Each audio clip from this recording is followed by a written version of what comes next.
There's a difference between being unaware, sis, and being unwilling, and we're going to talk about it here. Most women I'm speaking to right now aren't unaware anymore. You felt it. You had the moments, the gut feelings, the internal pause, the quiet voice that says, this ain't working no more, sis. And at some point, the issue no longer is confusion. It's choice. And spiritual exhaustion doesn't stay because you don't understand it. It stays because you keep tolerating what you know is draining you. And those are patterns like overgiving and calling it being a good person, right? Staying in situations that you know you've outgrown because change feels uncomfortable. Ignoring your body signals and pushing anyway. Saying, I'll deal with it later, and you know that later ain't never coming. See, that's not a lack of awareness. That's self-betrayal on autopilot. Constantly betraying yourself. I know this so well because I had to face this in myself. I wasn't tired because I needed more rest. I was tired because I kept choosing what was familiar over what was aligned. I kept negotiating with my intuition instead of honoring it. I kept negotiating what I knew to be true.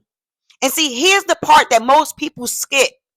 The awareness feels productive, but it doesn't change anything by itself, sis. You can journal, you can pray, you can understand the patterns that you've been repeating.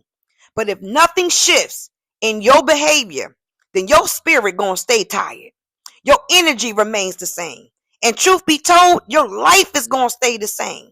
At some point, awareness has to become responsibility.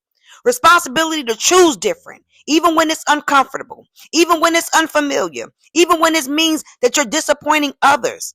And when I say self-respect, I don't mean confidence. I don't mean affirmations. I don't mean pretending you're okay.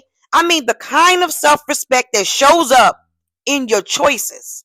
See, self-respect looks like listening to your body instead of overriding it. It looks like stopping yourself before you say yes when you know you should be saying absolutely not. It looks like not explaining yourself into exhaustion just to be understood by others. And at some point we choose different because we know better, right? And self-respect is choosing rest when you know you're conditioned to push. It's choosing honesty when avoidance feels easier. It's choosing alignment over approval of others. Your spirit gets tired when your life doesn't match what you already know. And when your values say one thing, but your behavior keeps saying something totally different. See, self-respect is the moment you stop negotiating with yourself. And this isn't about fixing your whole life, especially not in one session.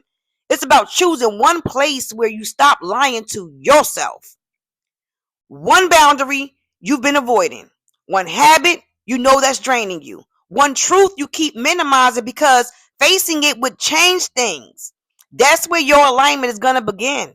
So sis, you don't need another sign. And if this landed, it's because you already know. That's why this space is for the women who are ready to live in from alignment without abandoning themselves and not awareness alone. So if this spoke to you, say something in the comments, even if it's one word. And if you're done pretending and you don't know, you're in the right place. And if any of this resonates in this video, like it so that it reaches other women who it's meant for.